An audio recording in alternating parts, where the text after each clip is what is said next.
E aí galera, como vocês estão? Espero que estejam todos bem. Eu sou Ítalo Marques e esse é o Noir no Ar. E hoje nós estamos aqui para comentar um dos lançamentos mais esperados da Marvel, Eternos. E esse filme sofreu com alguns percalços, algumas obstruções por causa da pandemia e demorou bem mais tempo para chegar aos cinemas do que deveria. Mas ele finalmente está entre nós e a gente está aqui para falar sobre eles. Então, se você quer saber o que a gente achou, é só continuar aqui. Então, bora pro vídeo.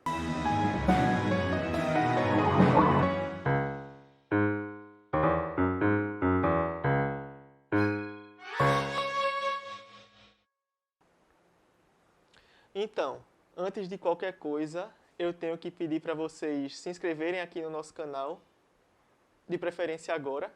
Então, vão lá, eu espero. Foram? Beleza. A segunda coisa, esse balde está aqui, mas ele está vazio. Mas também ele não está aqui na intenção de ser preenchido com pipoca, não. Ele está aqui para vocês jogarem o like de vocês aqui dentro. Então vai, joga aí.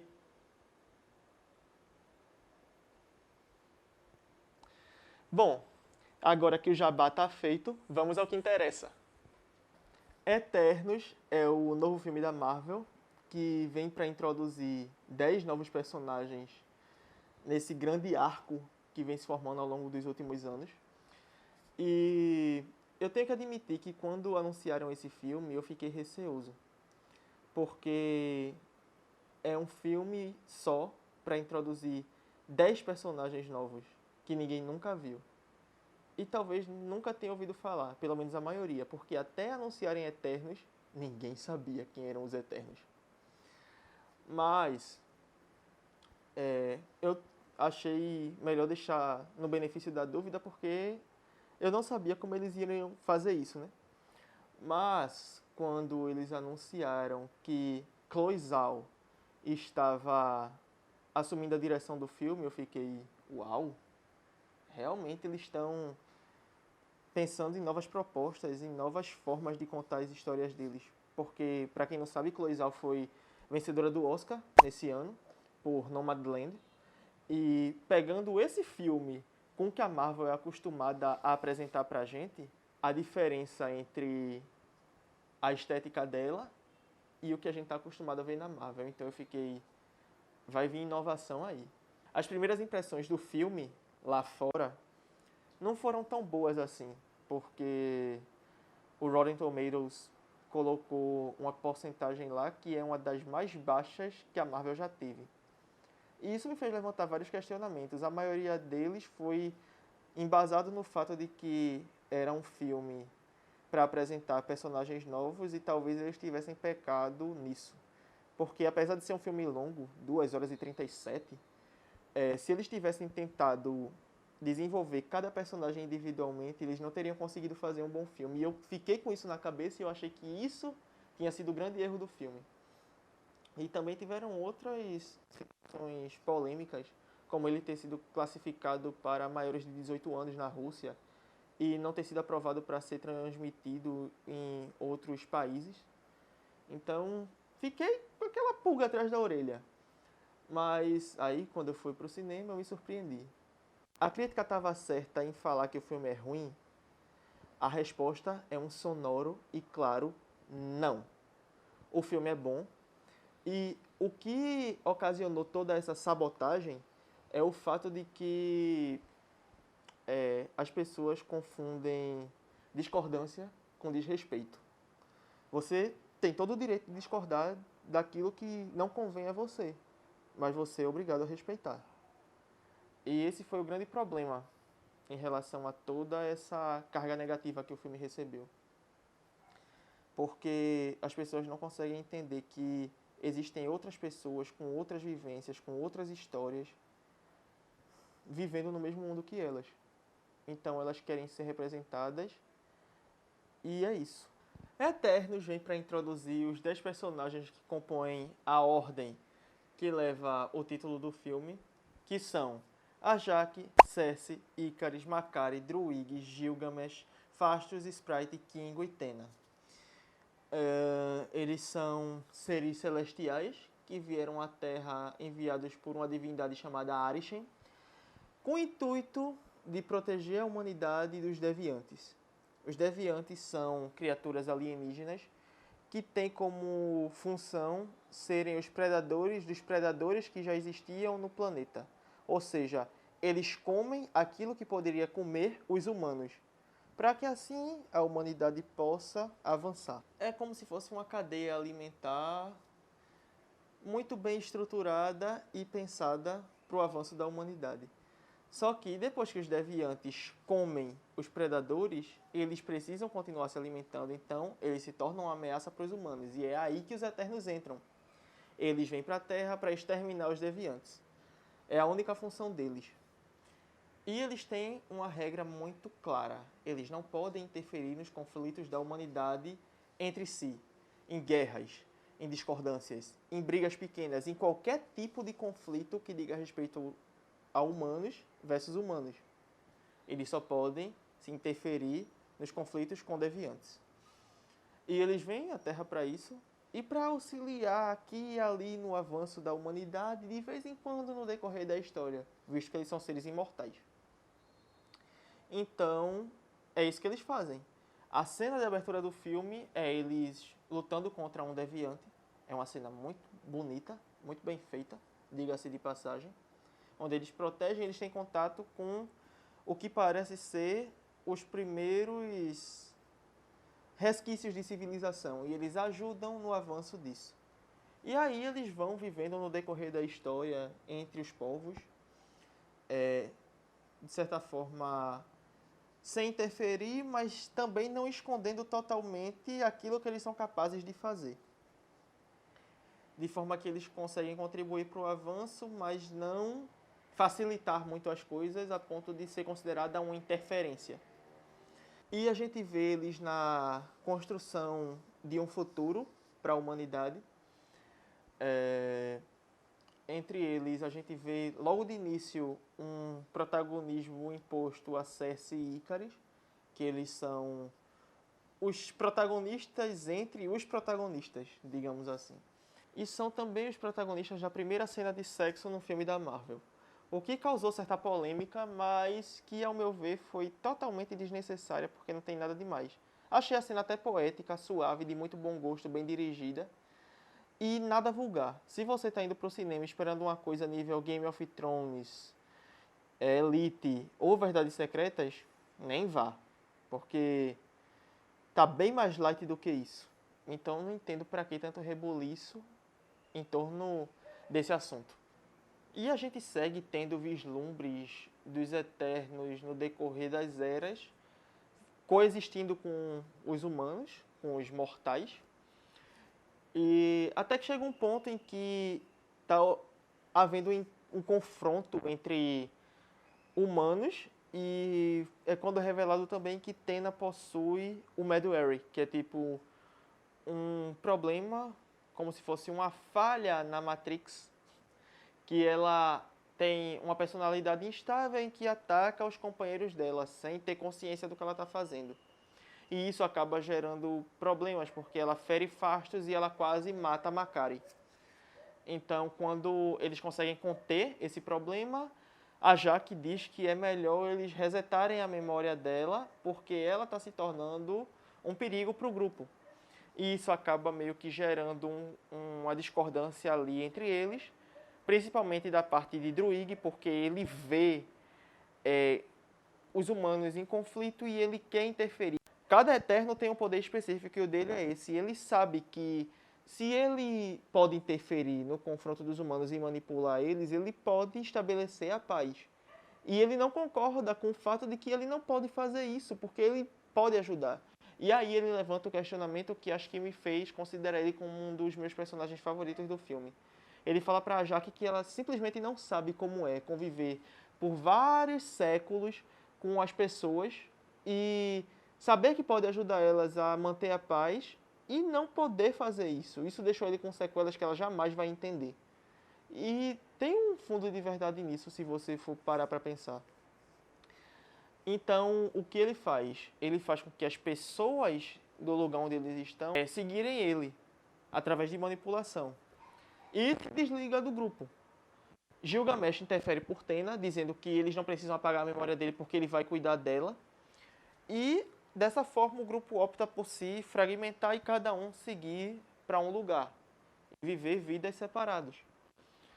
Então a gente avança para os dias atuais, que é quando eles estão vivendo individualmente em vários lugares do mundo. As primeiras pessoas, os primeiros eternos que a gente vê depois dessa passagem de tempo é Cersei e Duende. Elas estão vivendo em Londres. Cersei já não está mais com Icarus, ela está vivendo um relacionamento com Dany, que é um humano, e ela virou uma professora. E a gente tem um pouco dessa rotina dela, em que ela tem esse relacionamento com um humano e Duende vive com ela também. Até que chega um momento em que um deviante ataca ela e Duende, já nos dias atuais. O namorado dela, Dane, também está com elas nesse momento e durante o confronto eles acabam que encontram Icarus, porque depois de muito tempo sumido ele volta e ajuda elas a vencer esse deviante, pelo menos por hora, porque ele não é derrotado, ele simplesmente vai embora. Mas aí fica todo aquele clima de que Dane olha e faz, é seu ex, e ela fala, é meu ex, e ele descobre que ela tem um passado em que ela é uma eterna, que ela não é quem exatamente ele pensava que ela não é uma mortal, apesar dele já desconfiar que ela era uma feiticeira. E ela de fato é.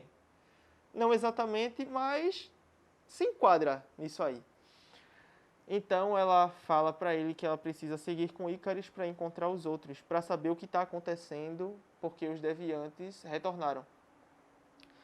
Então eles seguem nessa jornada até que eles descobrem que a Jaque, que era a líder deles, foi morta. E a Jaque meio que escolheu Cersei para assumir a liderança do grupo, já que a Jaque era a líder dos Eternos. O que leva ela a ter um encontro com Arishem e ele fala para ela que resta pouco tempo agora. Isso motiva eles a seguirem procurando todos os outros Eternos, para reunir todos eles e saber como proceder diante de toda essa situação. Então eles vão atrás de Kingo, que se tornou um astro de Bollywood. Ele faz filmes e ele usa como desculpa o fato de ele viver por tantos anos. Ele diz que ele mesmo é o tataravô, o bisavô, o avô, o pai e ele. Todos numa geração de atores. Ele é o alívio cômico do filme. E as pessoas acreditam, compram essa história de que são várias pessoas, quando na verdade é só ele ali.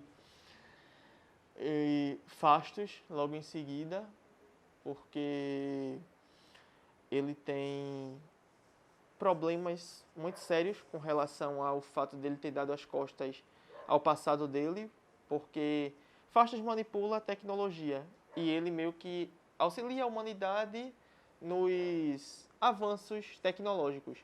Antes, a Jaque puxava muito a orelha dele porque ele queria botar, digamos que, o carro na frente dos bois. Ele queria sugerir um motor de fusão a frio na época da Babilônia, então, não. Mas chega um momento em que ele simplesmente não quer mais lembrar ou vivenciar essa divindade dele. Assim como a gente tem referências em outros momentos, os Eternos eles vivenciaram várias partes da história e que tem ligação com a história que a gente conhece. Tipo, Tena tem relação com Atenas. E Fastos ele é responsável pela bomba que detonou Hiroshima. E isso gerou nele um sentimento de culpa muito grande. O que leva ele a abstrair essa parte da vida dele e tentar viver uma vida comum. Então ele constitui uma família e dá as costas a tudo que é relacionado aos Eternos. Até que Cersei, Icarus e Kingo chegam na porta dele dizendo que precisam dele. Então ele se nega a princípio até que ele é convencido a seguir com a missão porque é pelo bem maior. Convencido pela família dele. Então ele vai. Ele aceita se unir aos outros. E eles vão depois atrás de Gilgamesh, que está vivendo com Tena, que ainda sofre com Medoeri, mas ele está cuidando dela porque ele tem uma consideração muito grande por ela. Logo em seguida eles vão para a floresta amazônica, que com certeza não é a Amazônia, para encontrar Druig, que ele fundou uma comunidade no meio da mata, em que as pessoas vivem em paz, mas parece que ele fundou um culto com aquelas pessoas. E eu fiquei, gente, ele vai se tornar um fanático religioso ou coisa do tipo, porque na HQ é um vilão. Então eu fui pro cinema preparado para odiar ele. E acabou que isso não aconteceu. Mas, a princípio, tem toda aquela questão de que, tipo, eu não vou me unir a vocês, eu não quero mais me envolver nisso. Até que os deviantes chegam e atacam o povoado que ele construiu. E gera outra cena de ação, onde tem um confronto. E isso resulta na morte de Gilgamesh. Inclusive, Marvel, você não tinha esse direito. Você matou um dos melhores personagens desse filme. E daí em diante a gente vê eles tentando reunir os outros. Eles vão atrás de Makari, que é a única que está faltando a essa altura do filme, em que a gente descobre que ela nunca saiu do domo, que é a nave dos Eternos. Ela vive no subterrâneo, dentro da nave, e é isso. Então, a gente descobre em certo ponto que Arishem mantém as memórias dos Eternos armazenadas em vários lugares e que eles não são os únicos Eternos que existem no universo. Eles são seres sintéticos criados exatamente para isso, para proteger o mundo dos deviantes, e que existem milhares deles por toda parte. E que a função deles é um pouco doentia, embora eles não saibam disso porque eles são resetados toda vez que eles terminam uma missão. Eles vêm para o mundo, protegem os humanos dos deviantes, a humanidade avança para que a vida na Terra, ou seja lá qual for o planeta em que eles estão, cumpra uma cota, porque em certo tempo a Terra vai servir como um ovo onde vai eclodir um celestial, que vai resultar na total aniquilação da vida naquele planeta. Essa é a função deles. Garantir que o celestial vai nascer daquilo tudo. Só que todos nós concordamos que quando você convive muito com algumas pessoas, você se apega a elas. Então a ideia não agradou muito a todos os Eternos, porque eles não querem que a humanidade seja aniquilada dessa forma, porque não é justo. E a Jaque não concordava com isso. E aí, nessa altura do filme, eu estava pensando, tá, para onde é que tudo isso vai levar a gente? Porque eu não estou conseguindo enxergar nada que pegue a gente de surpresa. Tá tudo muito previsível. É quando a gente descobre que Icaris não é exatamente o que a gente pensa. Até porque no filme tem várias referências ao universo DC. E ele é até comparado com Superman, mas ele tá mais para Capitão Pátria de The Boys mesmo, porque ele é um grandíssimo filho da mãe. Ele é a favor do despertar, e quando a Jaque procurou ele há muito tempo, ela falou para ele que ela não consegue concordar com a aniquilação da humanidade porque ela começou a ver o quão os humanos são capazes de lutar para proteger os seus. E ela cita até a luta contra Thanos, porque a maioria das pessoas que lutou contra ele foram humanos. E protegeram a humanidade, e eles conseguiram reverter a aniquilação de metade da vida em todo o universo, simplesmente porque eles achavam que era o certo. E ela não concorda em exterminar essas pessoas. É aí que Icaris se mostra contra ela e ele simplesmente joga ela para os deviantes matarem. Ou seja, quando a gente pensou que um deviante matou a Jaque por conta própria, não. Foi Icaris que jogou ela para ser morta. E ele quer que o despertar continue. Então, a gente tem logo aí o primeiro plot twist e ele quer seguir com o despertar.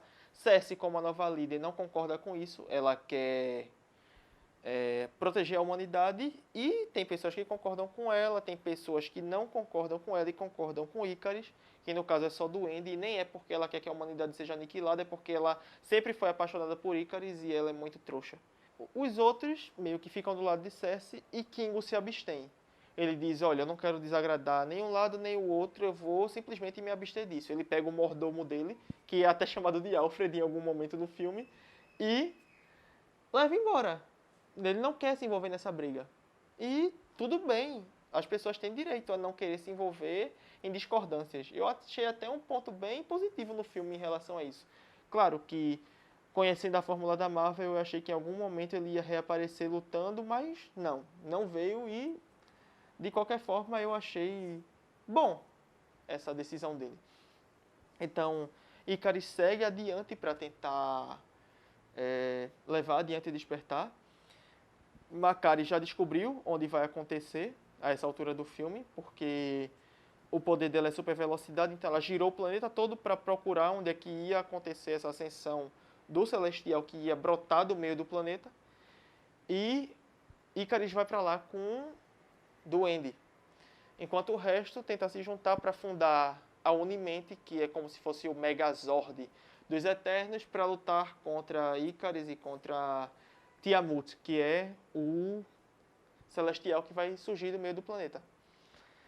A gente parte para o confronto final do filme, onde eu fui bem surpreendido porque eu achei que não ia ser da forma que foi. Porque os personagens por quem eu não dei nada foram quem realmente chegaram lá e desceram a porrada. Phastos e Makkari. Makkari com sua super velocidade se envolvendo no confronto com Icaris a nível de Batman com Flash naquele momento. Você tocou em mim porque eu deixei. Ela simplesmente chega lá e desce a porrada, e ele não pode prever o que ela vai fazer porque ela é muito mais rápida do que ele. E Phastos usou toda a tecnologia que ele conhecia para deter Icaris, enquanto Tena estava lutando com o líder dos Deviantes, que também foi um confronto muito bom, é a função dela, ela é uma guerreira. Angelina Jolie fazendo o papel de garota badass, que ela está acostumada a fazer, sei lá, desde Tomb Raider ou Senhora Smith. E Cersei vai tentar impedir a ascensão desse celestial do núcleo do planeta. Ela tem os confrontos lá com Duende, mas ela é ajudada por Druig em algum momento. E quando eles conseguem fundir a Unimente, eles vão lá e exterminam as possibilidades desse celestial eclodir do meio do planeta. Eles matam Tiamut. Então, eles resolvem esse impasse deles, essa questão deles protegerem a humanidade. Mas isso não agrada muito Arishem, porque em algum momento ele se mostra contra essa decisão dos Eternos.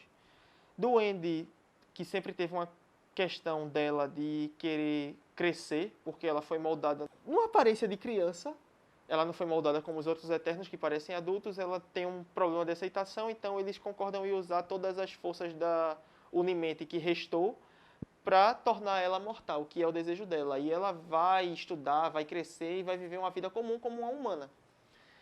Então, Cersei volta para encontrar Dany e ele percebe que ele tem coisas para contar para ela em questão do passado da família dele, que ele acabou pesquisando. E tem coisas para ele que são muito pertinentes para serem contadas para ela. Mas nesse momento, ela, Phastos e Kingo são puxados por Arishem, onde ele fala para eles que ele não gostou da atitude deles, mas que ele vai usar a memória de todos eles para julgar se o que eles fizeram foi certo. E ele anuncia que ele vai voltar para julgamento, ele vai voltar para julgar toda aquela situação. Icaris, por questão de arrependimento do que ele fez, ele se suicida. Eu não sei se ele realmente se suicidou, eu não acredito nisso. Ele voou para dentro do sol e foi isso. E Makkari, Druig e Tena entraram no domo e foram para o espaço para procurar outros Eternos. E o filme se encerra dessa forma, quando Arishem fala que ele vai voltar para julgamento dos Eternos e das ações que eles escolheram por realizar. Aí a gente entra na parte das duas cenas pós-créditos do filme. As duas cenas pós-créditos foram bem satisfatórias. A primeira delas consiste em Makari, Druig e Tena na nave dos Eternos, o Domo, que é como eles chamam, onde eles estão partindo para procurar outros Eternos e eles são surpreendidos pela chegada de alguém. A gente encontra um ser que eu acredito ser um duende, um elfo, um alienígena, eu não sei como definir aquilo, para anunciar a chegada de alguém grandioso, o irmão de Thanos, Star Fox ou Eros, que é interpretado por nada mais, nada menos do que Harry Styles. Então, Directioners, se preparem para surtar. Ele chega a falar para eles que ele pode ajudar eles a encontrar os outros Eternos e por aí a gente já tem uma sugestão, uma suposição de que ele vai voltar para outras produções da Marvel. E a cena se encerra aí. A segunda cena a gente tem Dane, que é o namorado de Cersei, manuseando um baú que pertenceu à família dele, aos antepassados dele. E nesse baú tem uma espada e ele está relutante em tocar nela porque, à primeira vista, a gente vê que tem alguma coisa mística ali, que é a espada de ébano. E isso significa que o Cavaleiro Negro está entre nós, pessoal. Interpretado por Kit Harington, ou seja, teremos um Jon Snow da Marvel. Ele reluta em tocar na espada, ele não sabe como reagir àquilo, até que surge uma voz que fala: "Você tem certeza que você está pronto para isso?" E não aparece na cena pós-crédito quem está falando, mas a própria Chloe Zhao confirmou que se trata de Blade. Pode entrar, Mahershala, a gente está esperando você. Como todo mundo sabe, Blade já está em produção e é só esperar chegar.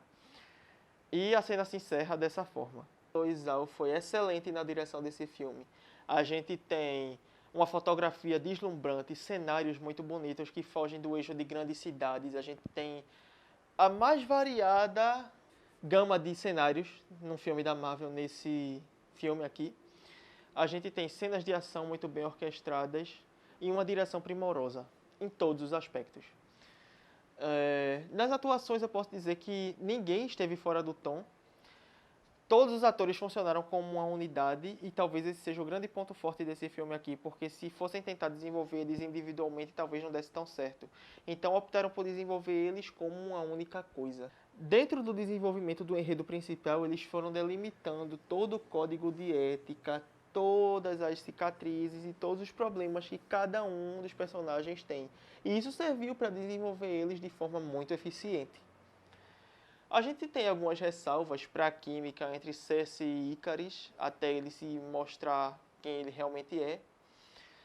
Tena com Gilgamesh, Angelina Jolie e Don Lee, nesse filme, excederam todas as expectativas. Eles foram incríveis. A demonstração de amizade entre os personagens soou tão genuína, tão verdadeira, que salta aos olhos de quem assiste o filme. E o que foi Makari e Druig?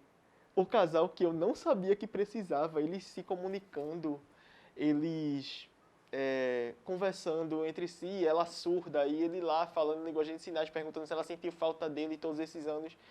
Pequenas nuances de um relacionamento que pode vir a se desenvolver, mas que desde já aquece o coração da pessoa. E todo o resto do elenco, Fastos, Kingo, Duende, a Jaque, todos eles, todos muito bem acertados nos papéis. Então a gente já pode esperar que mais pra frente eles aprofundem ainda mais nesses personagens e o elenco só tende a melhorar nisso. Falando em questão das mudanças que eles escolheram fazer em relação da adaptação das HQs para o filme, eu julguei bem necessárias. Principalmente na mudança de gênero dos protagonistas, de alguns deles. Porque nas HQs, a Jaque, Duende e Makari são homens. E no filme, são personagens femininas. E foi muito bom porque isso meio que balanceou o grupo de protagonistas. Já que são 10, ficaram 5 homens e 5 mulheres. Do contrário, todo o protagonismo feminino do filme ficaria só nas costas de Gemma Chan e de Angelina Jolie, no caso Cersei e Tena. Então, foi muito bom essa decisão.